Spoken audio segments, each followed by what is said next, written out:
United states West Virginia नवंबर 1966 की एक रात जब एक कपल रॉजर्स और लिडिया अपने दो दोस्तों के साथ देर रात पार्टी में से लौट रहे थे। उन्होंने पार्टी में से लौटते वक्त खुले एरिया के आसपास चमकते हुए तारों को देखने का फैसला किया। वो अपनी गाड़ी को साइड में लगाकर ऊपर आसमान में स्टार गेजिंग कर रहे थे। अचानक से उन्होंने आसमान में एक अजीब सी चीज को देखा। वो कुछ समझ पाते इतनी ही देर में वो चीज उनके काफी ज्यादा नजदीक आ चुकी थी और अब उन्हें आसमान में उस चीज की परछाई के अलावा और कुछ भी दिखाई नहीं दे रहा था। शुरुआत में उन्हें लगा कि ये कोई एक बड़े साइज का बर्ड है जो यूं ही उनकी तरफ चला रहा है, लेकिन जैसे ही वो चीज उनके बेहद नजदीक आ गई तभी उन्होंने देखा कि ये एक बड़े साइज का लाल आंखों वाला बेहद ही अजीब चेहरे वाला कोई क्रिएचर है, जिसे देखकर वो सभी एकदम से पूरी तरह डर गए। बेहद ही डर और हड़बड़ाहट में उन्होंने अपनी गाड़ी स्टार्ट की और वहां से तुरंत ही भागने का फैसला किया, लेकिन वो चीज पूरी तरह से उनके पीछे लगी हुई थी। जैसे जैसे वो अपनी गाड़ी से पूरी रफ्तार से जा रहे थे, बार बार वो चीज उन्हें अपने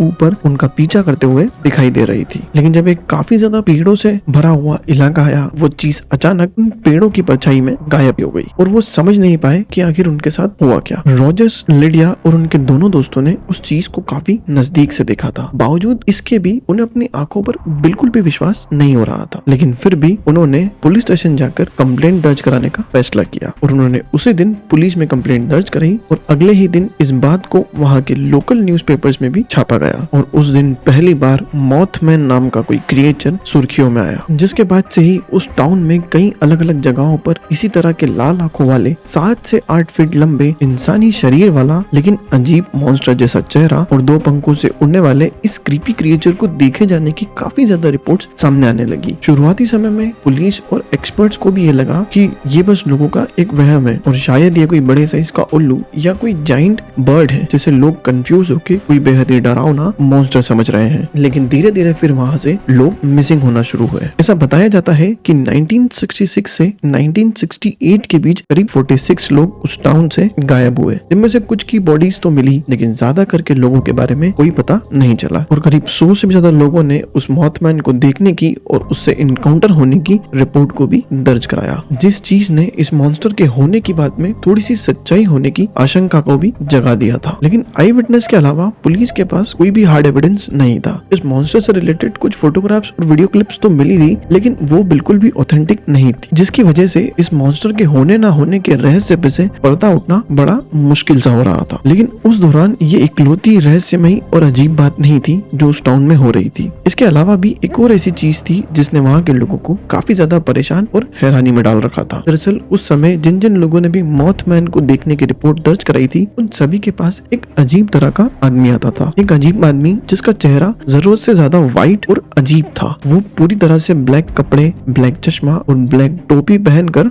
रखता था। वो लोगों के पास आकर उनसे बात कर कर उनसे मॉथमैन से रिलेटेड जानकारी निकलवाता और उन्हें इस बात को दबाने के लिए या उन्हें भूल जाने के लिए कहता था। शुरुआत में लोगों को लगा कि ये पुलिस के द्वारा भेजा गया ही कोई स्पेशल ऑफिसर है, लेकिन पुलिस से पूछने और उनके द्वारा मना करने पर लोगों को बेहद ही हैरानी हुई। वहीं दूसरी तरफ पुलिस इन सभी बातों को लोगों के द्वारा बनाई गई महज कहानियां मान रही थी। लेकिन इन बातों पे पुलिस को और अथॉरिटीज को भी विश्वास होना जब शुरू हुआ, जब वहाँ की एक लोकल पत्रकार मैरी हायरस ने भी इन सब चीजों को फेस करने का क्लेम किया। दरअसल ऐसा माना जाता है मैरी हायरस भी उस समय एक न्यूयॉर्क बेस्ड रिसर्चर्स जॉन कील के साथ मिलकर इसी केस पर काम कर रही थी, क्योंकि मैरी का भी मॉथमैन से इनकाउंटर हो चुका था और मैरी को इस स्टोरी पर काफी ज्यादा बिलीव था। और इसी बात के चलते मैरी के घर पर भी एक इसी तरह के ब्लैक सूट, ब्लैक चश्मे और ब्लैक टोपी पहने अजीब तरह के आदमी ने आकर मैरी से भी मॉथमैन से रिलेटेड काफी सारे सवाल किए और उसने मैरी को इस केस से दूर रहने के लिए और इस केस को यहीं पर दबा देने के लिए भी कहा था। हालांकि तुरंत ही मैरी ने उस आदमी को अपने घर से निकल जाने के लिए कह दिया था, लेकिन बाद में भी मैरी और कई लोगों ने उस अजीब व्यक्ति को अपने घर के आसपास कई बार घूमते हुए स्पॉट किया था। हालांकि वो व्यक्ति कौन था और उसका मकसद क्या था, ये तो कभी भी किसी को पता नहीं चला और पुलिस की कड़ी जांच के बावजूद भी वो व्यक्ति कभी भी पकड़ा नहीं गया और इसी के साथ साथ मॉथमैन का केस भी धीरे धीरे कर ठंडे बस्ते में चला गया। लेकिन ये पहली बार नहीं था जब इस तरह से लोगों के द्वारा किसी अजीब तरह के फ्लाइंग क्रीचर या फ्लाइंग मॉन्स्टर को देखे जाने की बात की जा रही थी। दुनिया में अलग अलग जगह पर कई बार इसी तरह के अजीब फ्लाइंग क्रीचर्स और मॉन्स्टर को देखे जाने की रिपोर्ट दर्ज कराई गई है। कई बार इन बातों को लोकल न्यूज़पेपर्स में भी कवर किया गया है। कुछ लोगों ने इसी तरह के फ्लाइंग क्रीचर्स को पकड़ने के दावे किए तो कुछ ने इन्हें कैमरे में कैद करने के, लेकिन कभी भी इन सबसे रिलेटेड कोई भी पुख्ता सबूत सामने नहीं नहीं आया, जिसकी वजह से इस तरह की बातों में कितनी सच्चाई है ये पता लगाना बेहद ही मुश्किल हो जाता है। और जब तक कि कोई हार्ड एविडेंस मिल नहीं जाता तब तक इस तरह की बातें और ये क्रिएचर्स हम लोगों के लिए एक बेहद ही गहरा और अजीब रहस्य बनकर रह जाते हैं।